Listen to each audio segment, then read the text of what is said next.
জানতে পারলাম যে শাশুড়িকে দুটো পায়ে ইট চাপা এবং শিলপাটা চাপা দিনভর রেখে দিয়েছিল। এক স্থানীয় প্রতিবেশী মহিলা ওনাকে উদ্ধার করে, কিন্তু বর্তমানে এখন যা দেখা গেল, শাশুড়ি বলছে না আমি পড়ে গিয়েছিলাম এবং ডাক্তার বলেছে। কতটা এটা সত্যি কথা? আমি মানে কিছুক্ষণ আগে আমি এটা একটা আমার মোবাইলে একটা ভিডিও ক্লিপিং দেখলাম, তাতে দেখে আমি খুব মর্মাহত, খুব কষ্ট পেয়েছি যে একটা বৃদ্ধাকে এভাবে হাত বেঁধে পায়ের মধ্যে ইট চাপা দিয়ে পাথর চাপা দিয়ে রেখেছে, আর সে বৃদ্ধার চাচা খুব চিৎকার করছে। দেখে খুব খারাপ লাগলো। খোঁজ নিলাম কোথায় বাড়ি, জানতে পারলাম যে আমারই 5 নম্বর ওয়ার্ডের এই শিমুলতলা অঞ্চলের বাড়ি। আমি আমার এলাকার মা বোনেদের নিয়ে এসেছিলাম, মহিলাকে জিজ্ঞাসা করলাম, মহিলা পুরো অস্বীকার করলেন। প্রথমে এমন ঘটনা হয়নি। যখন তাকে ভিডিওটা দেখালাম, ভিডিও দেখার পরে বলছে এটা আমি চিকিৎসার জন্য করেছি, ডাক্তার বলেছে। কোন ডাক্তার বলেছে তখন চুপ হয়ে যা, বলতে পারছেন না।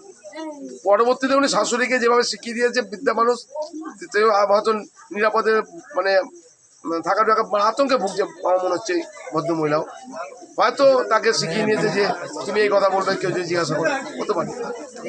আপনি এই ওয়ার্ডের কাউন্সিলর? আমি এই ওয়ার্ডের কাউন্সিলর। যদি ঘটনাটা সত্যি হয়, এর থেকে মানে দুঃখের কিছু আর নেই। মানে একটা অমানবিক ঘটনা। এবং আমি বলবো যদি ঘটনা সত্যি হয়, ওই মহিলার অর্থাৎ বৌমার কঠিনতম শাস্তি হওয়া প্রয়োজন, শাস্তির দরকার, এবং আমিও সেই শাস্তির দাবি করছি। আপনার নাম? আমি ওয়ার্ডের কাউন্সিলর, আমি ঝন্টুলাল দাস, আমি ওয়ার্ডের কাউন্সিলর। ওনাকে উদ্ধার করেছেন ওই বাথরুমের সামনে থেকে? কি বলছিলেন উনি? তাহলে আমাকে বলছে আমি নিচে নামিয়েছি বলে কয় তুমি এখন নামাবে না, তুমি কোলে নিয়ে দাঁড়িয়ে থাকবা। কেন? তোমাকে দাঁড়িয়ে থাকতে হবে, নামালে হবে না এখন। উনি যে শাস্তিটাও দিয়েছিলেন সেই শাস্তিটা পূরণ হয়নি, তাই? কয় তোমাকে দাঁড়িয়ে থাকতে হবে, তুমি এনেছো।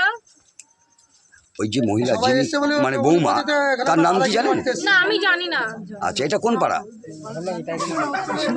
শিমুলতলা। এটা শিমুলতলা। আপনার নাম? আমার নাম জবা সরকার। এটা কখন হয়েছে ঘটনাটা? আমরা এসে 7টার সময় এসে দেখি উনি ওখানটায় বসে আছেন ওই বাথরুমের সামনে? বাথরুমের সামনে অন্ধকারে।